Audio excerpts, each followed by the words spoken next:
Good Sunday morning. It is 5:44. Here is Hurricane Dorian. We're watching this closely because as we look towards late next week, it may have even some impact on our weather. Right now, though, it won't. You can see, though, that it is a really well-organized storm. Still got a lot of good symmetry to it, and with it being that way, it can be very strong, and it's still a Category 4 storm with winds sustained at 150 miles an hour. That's the sustained wind. That's not even the gusts, which will be higher, but this is going to be working through the northern Bahamas, and then it is expected to slow down and then curve to the north. And then what it does after that, well, that's what we're going to have to watch, because this is the latest Hurricane Center's track, and the latest track is keeping it just off the coasts of the Carolinas and Georgia as it moves to the north. And then what we're looking for actually is for whether or not we're going to have a trough across the northeastern part of the country, especially over the Great Lakes. What a trough is an area of low pressure, but what it carries with it is the jet stream winds. So if we get a trough something like this, what it's supposed to do is push this thing out to sea. If the trough is farther back and deeper, something like this, it can get closer.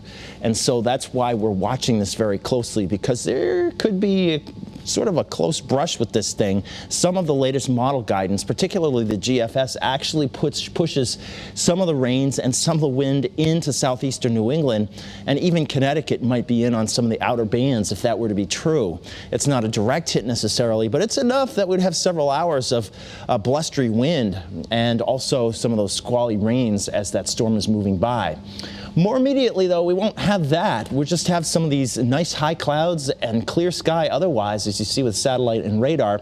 We are eyeing this system to the west that does have some rains with it. This is what we're expecting to come through tomorrow. Most of the energy should go across northern New England, but it will drag some energy south into Connecticut, and that could provide, at least during the afternoon, some spotty showers with some downpours and even some thunderstorms, and even some stronger ones at that. It's one thing we're watching for.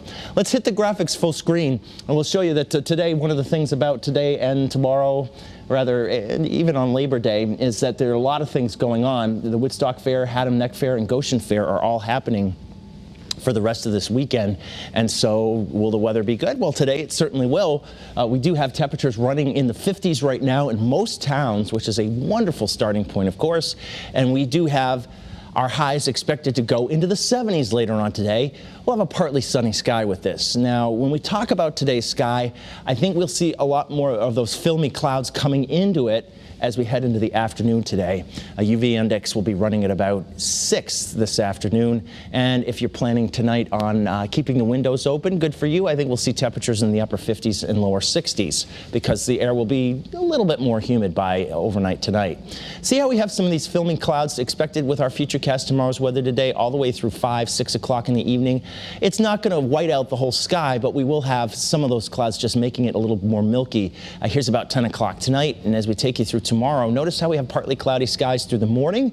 Here's about 6 to 8 to 9, but then as we get into the noon hour and into the afternoon, showers and a few thunder showers will be possible during the afternoon hours. It is not going to wash out your Labor Day, but it will bring about perhaps an occasional downpour across parts of the state during the early to mid-afternoon tomorrow. And some of those thunderstorms could not only have the downpours, but maybe even a little bit of gusty winds. So we're going to keep our eyes on the potential for some stronger storms. Once they leave, the heat and humidity return Tuesday and Wednesday.